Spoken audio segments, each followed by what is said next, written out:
ನಮಸ್ಕಾರ ಎಲ್ಲರಿಗೂ. ಗುರುಜ್ಯೋತಿ ಯೂಟ್ಯೂಬ್ ಚಾನಲ್ಗೆ ಸ್ವಾಗತ.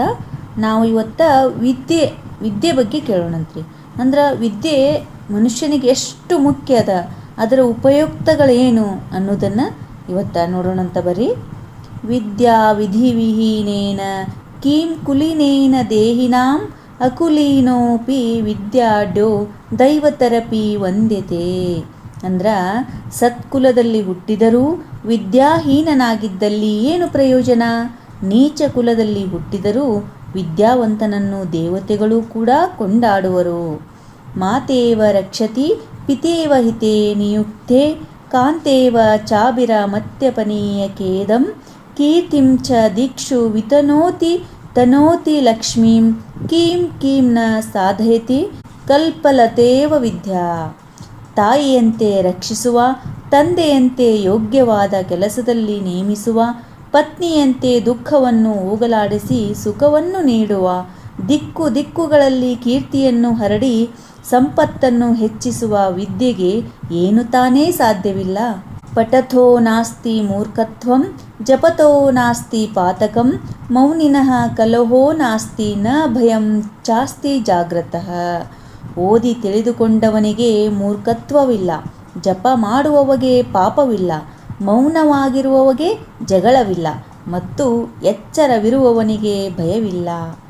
ವಿದ್ಯಾನಾಂ ನರಸ್ಯ ರೂಪಮದೀಖಂ ಪ್ರಚ್ಛನ್ನ ಗುಪ್ತಂ ಧನಂ ವಿದ್ಯಾ ಭೋಗಕರಿ ಯಶಸ್ಸುಖಕರಿ ವಿದ್ಯಾ ಗುರುಣಾಂ ಗುರು.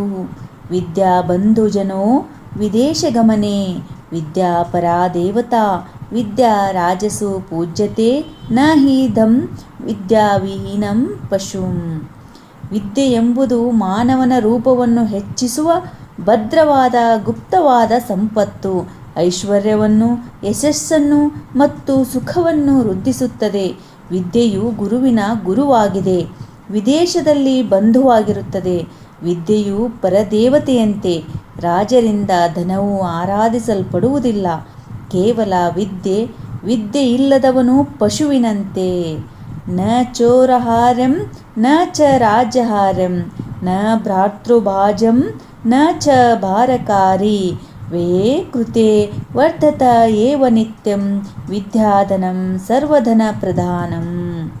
ಯಾವುದನ್ನು ಕಳ್ಳರು ಕದಿಯಲಾಗದೋ, ರಾಜನು ಪಡೆದುಕೊಳ್ಳಲಾಗದೋ, ಸಹೋದರರೊಂದಿಗೆ ಹಂಚಿಕೊಳ್ಳಲಾಗದೋ ಭಾರವಾದ ಹೊರೆಯೆಲ್ಲವೋ ಖರ್ಚು ಮಾಡಿದಷ್ಟೂ ವೃದ್ಧಿಸುವ ವಿದ್ಯೆ ಎಂಬ ಧನವು ಎಲ್ಲ ಸಂಪತ್ತಿಗಿಂತಲೂ ಪ್ರಧಾನವು.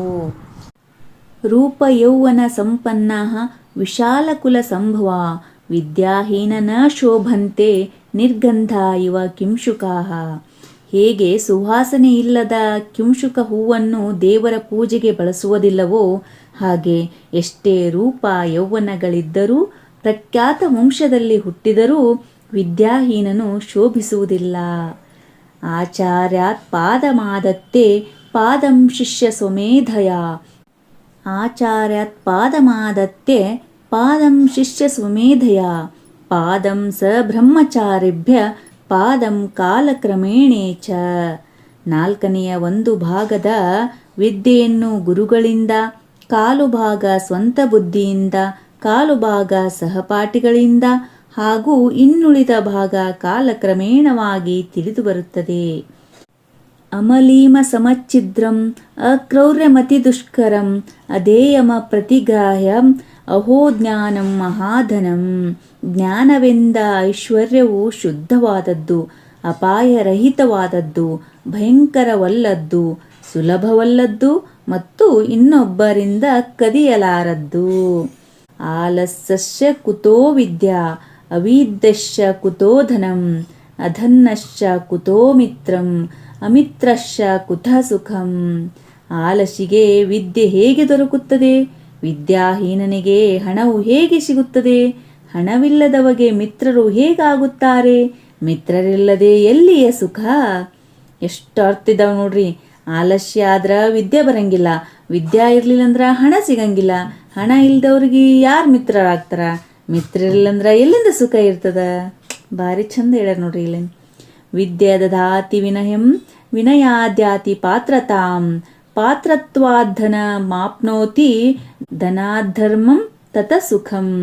ವಿದ್ಯೆಯಿಂದ ವಿನಯ, ವಿನಯದಿಂದ ಯೋಗ್ಯತೆ, ಯೋಗ್ಯತೆಯಿಂದ ಸಂಪತ್ತು ಮತ್ತು ಸಂಪತ್ತಿನ ದಾನದಿಂದ ಸುಖವು ಬರುವುದು. ಸ್ವಗೃಹೇ ಪೂಜ್ಯತೆ ಮೂರ್ಖ, ಸ್ವಗ್ರಾಮೇ ಪೂಜ್ಯತೆ ಪ್ರಭು, ಸ್ವದೇಶೇ ಪೂಜ್ಯತೆ ರಾಜ, ವಿದ್ವಾನ್ ಸರ್ವತ್ರ ಪೂಜ್ಯತೆ. ಮೂರ್ಖನನ್ನು ಕೇವಲ ತನ್ನ ಮನೆಯಲ್ಲಿ, ಗ್ರಾಮದ ಮುಖ್ಯಸ್ಥನನ್ನು ತನ್ನ ಹಳ್ಳಿಯಲ್ಲಿ, ರಾಜನನ್ನು ತನ್ನ ರಾಜ್ಯದಲ್ಲಿ ಆದರಿಸುವರು. ಆದರೆ ವಿದ್ವಾಂಸನು ಎಲ್ಲೆಡೆಯೂ ಆರಾಧಿಸಲ್ಪಡುವನು. ವಿದ್ಯಾಮಿತ್ರಂ ಪ್ರವಾಸೇಷು, ಭಾರ್ಯಾಮಿತ್ರಂ ಗೃಹೇಷು ಚ, ವ್ಯಾಧಿತ ಶೌಸದಂ ಮಿತ್ರಂ, ಧರ್ಮೋ ಮಿತ್ರಂ ಮೃತಸ್ಯ ಚ. ಪ್ರವಾಸದಲ್ಲಿ ವಿದ್ಯೆಯು, ಮನೆಯಲ್ಲಿ ಪತ್ನಿಯು, ರೋಗಿಗೆ ಔಷಧಿಯು ಮತ್ತು ಮೃತನಿಗೆ ಧರ್ಮವು ಮಿತ್ರರಾಗಿರುತ್ತಾರೆ. ಪಿಬಂತಿ ನದ್ಯಃ ಸ್ವಯಮೇವ ನಾಂಭ, ಸ್ವಯಂ ನ ಖಾದಂತಿ ಫಲಾನಿ ವೃಕ್ಷಃ, ನಾದಂತಿ ಸಸ್ಯಂ ಖಲು ವಾರಿವಾಹ, ಪರೋಪಕಾರಾಯ ಸತಾಂ ವಿಭೂತಯ. ನದಿಗಳು ತಮ್ಮ ನೀರನ್ನು ಕುಡಿಯುವುದಿಲ್ಲ, ಮರಗಳು ತಮ್ಮ ಫಲವನ್ನು ತಿನ್ನುವುದಿಲ್ಲ, ಮೋಡಗಳು ತಮ್ಮ ನೀರಿಂದ ಬೆಳೆದ ಸಸ್ಯಗಳನ್ನು ಭಕ್ಷಿಸುವುದಿಲ್ಲ. ಹಾಗೆಯೇ ಸಜ್ಜನರ ಸಂಪತ್ತು ಪರೋಪಕಾರಕ್ಕಾಗಿಯೇ ಮೀಸಲಿರುತ್ತದೆ. ನಾಕ್ಷರಂ ಮಂತ್ರರಹಿತಂ ನ ಮೂಲಂ ನೌಷಧಂ, ಅಯೋಗ್ಯ ಪುರುಷಂ ನಾಸ್ತಿ ಯೋಜಕಸ್ತತ್ರ ದುರ್ಲಭ. ಅಂದ್ರ ಮಂತ್ರಕ್ಕೆ ಉಪಯೋಗಿಸದ ಅಕ್ಷರವಿಲ್ಲ, ಔಷಧಿಗೆ ಉಪಯೋಗಿಸದ ಬೇರಿಲ್ಲ, ಯಾವ ಪ್ರಯೋಜನಕ್ಕೂ ಬಾರದ ಮನುಷ್ಯನಿಲ್ಲ. ಆದರೆ ಅಂಥವರ ಸದ್ಬಳಕೆ ಮಾಡುವ ಯೋಜಕರು ಅಪರೂಪ. ಅಕ್ಷರಂ ವಿಪ್ರಹಸ್ತೇನ ಮಾತೃಹಸ್ತೇನ ಭೋಜನಂ, ಭಾರ್ಯಾಹಸ್ತೇನ ತಾಂಬೂಲಂ, ರಾಜಹಸ್ತೇನ ಕಂಕಣಂ. ವಿದ್ಯೆಯನ್ನು ವಿಪ್ರನಿಂದ, ಆಹಾರವನ್ನು ತಾಯಿಯ ಕೈಯಿಂದ, ತಾಂಬೂಲದ ಎಲೆಯನ್ನು ಪತ್ನಿಯ ಕೈಯಿಂದ ಮತ್ತು ರಾಜನಿಂದ ಮನ್ನಣೆಯನ್ನು ಪಡೆಯಬೇಕು. ನರಶ್ಚಾಭರಣಂ ರೂಪಂ, ರೂಪಶ್ಚಾಭರಣಂ ಗುಣ, ಗುಣಶ್ಚಾಭರಣಂ ಜ್ಞಾನಂ, ಜ್ಞಾನಶ್ಚಾಭರಣಂ ಕ್ಷಮಾ.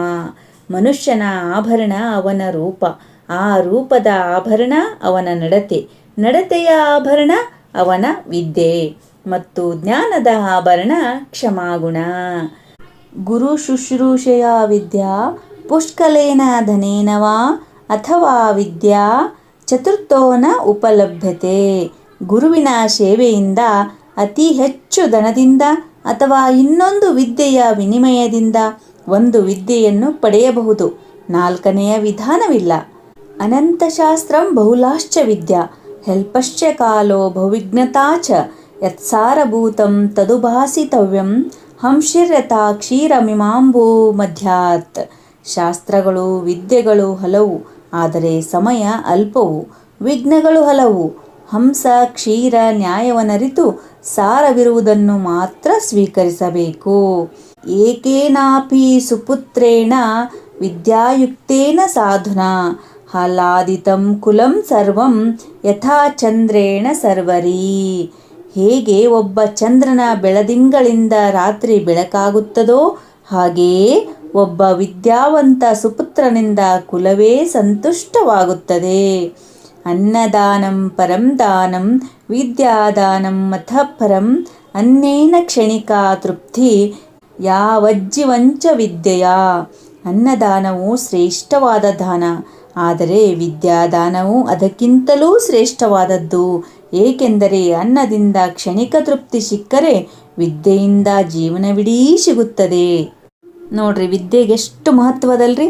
ವಿದ್ಯೆ ಜೀವನಕ್ಕೆ ಎಷ್ಟು ಮುಖ್ಯ ಅನ್ನೋದನ್ನು ಇಲ್ಲಿ ಭಾಳ ಚಂದ ವಿವರಿಸ್ಯಾರೆ. ಅದಕ್ಕೋಸ್ಕರ ಎಲ್ಲರೂ ವಿದ್ಯೆಯನ್ನು ಕಲೀರಿ ಅಂತ ಎಲ್ಲ ವಿದ್ಯಾರ್ಥಿಗಳ ಹತ್ರನೂ ಕೇಳ್ಕೊತೀನಿ. ಆದಷ್ಟು ನಮ್ಮ ವಿಡಿಯೋನ ನಿಮ್ಮ ಫ್ರೆಂಡ್ಸ್ಗೆಲ್ಲ ಶೇರ್ ಮಾಡಿರಿ. ದಯವಿಟ್ಟು ನಮ್ಮ ಚಾನಲ್ನ ಸಬ್ಸ್ಕ್ರೈಬ್ ಮಾಡಿಕೊಂಡು ಸಪೋರ್ಟ್ ಮಾಡಿರಿ ಅಂತ ಕೇಳ್ಕೊತೀನಿ. ಎಲ್ಲರಿಗೂ ಧನ್ಯವಾದಗಳು.